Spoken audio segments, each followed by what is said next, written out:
The A-10 Thunderbolt II, one of the most iconic and unique aircraft ever made, has been flying close air support missions for nearly 50 years now. But is the A-10 still relevant to the modern battlefield, and can it handle advanced air defenses? Even though it has been scheduled for retirement several times, the combat-proven attack aircraft showed over the years that is too good to be decommissioned.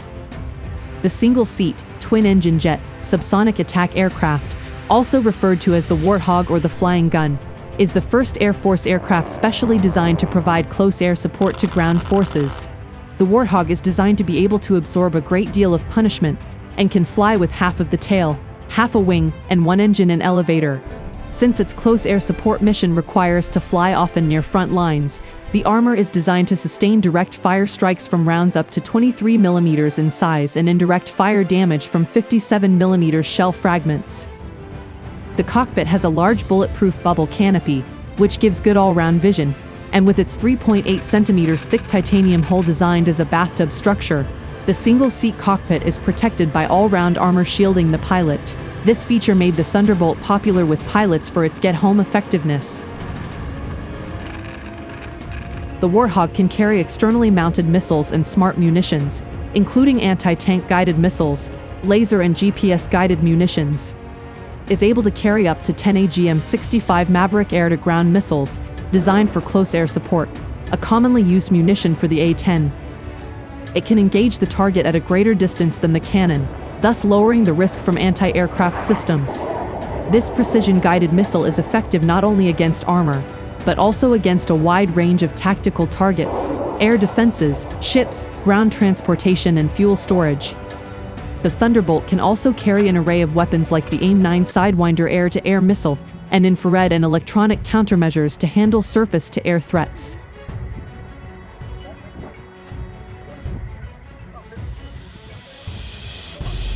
Having a large wing surface, the Warthog offers excellent maneuverability at low airspeeds, under 1,000 feet, allowing effective aiming and weapon delivery.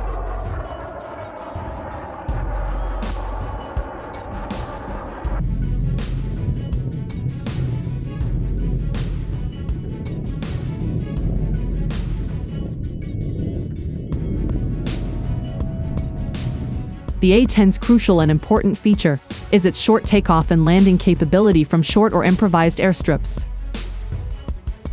The aircraft's parts are interchangeable left and right, including the engines, main landing gear, and vertical stabilizers, making it easy to maintain, especially in bases with limited facilities near battle areas. The A-10 was built around the formidable 30mm GAU-8 Avenger rotary automatic cannon and was developed largely to take out Soviet armor during the Cold War. Its powerful GAU-8A Avenger autocannon uses both high-explosive incendiary and armor-piercing incendiary rounds that contain depleted uranium, making them more effective against armor. The massive cannon delivers very powerful rounds at a high rate of fire. It fires 3,900 rounds a minute and is coupled with an extremely resilient airframe, with the fuselage of the aircraft being built around the cannon.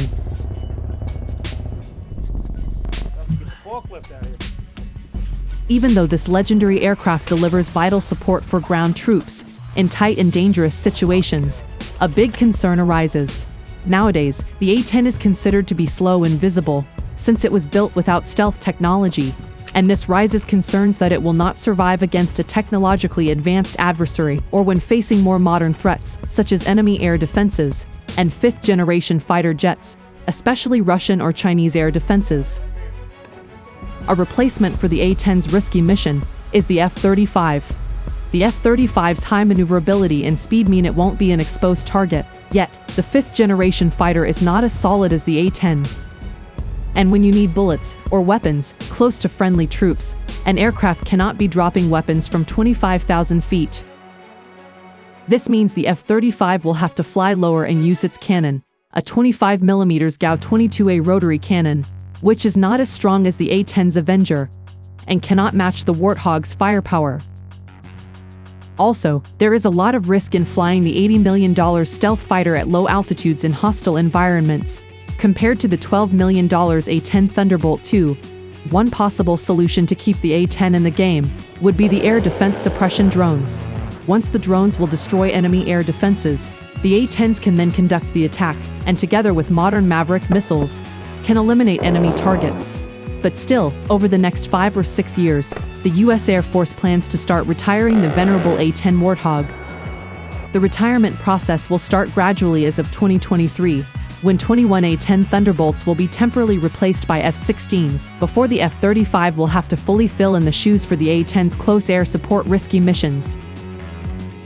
So having in mind a potential conflict with near-peer adversaries, and with F-16s doing close air support missions in the next couple of years, the U.S. Air Force will be able to conduct studies to establish today's costs and characteristics of close air support. The starting point in the study would be the cost of flying these aircrafts. 1 hour of flight for an A-10 costs $20,000, for an F-16 the cost is $24,000, and ultimately to keep an F-35A in the sky for 1 hour it costs $33,000. The troops on the ground will tell you that there is no other aircraft they would rather get close air support from, other than the Warthog. However, in the theater's lethal skies there is no room for sentiment. So, what is your take on this? Should the Warthog be retired and replaced by F-35s, or should the Air Force start thinking about creating a new generation of Thunderbolts that would be suited for today's advanced adversaries?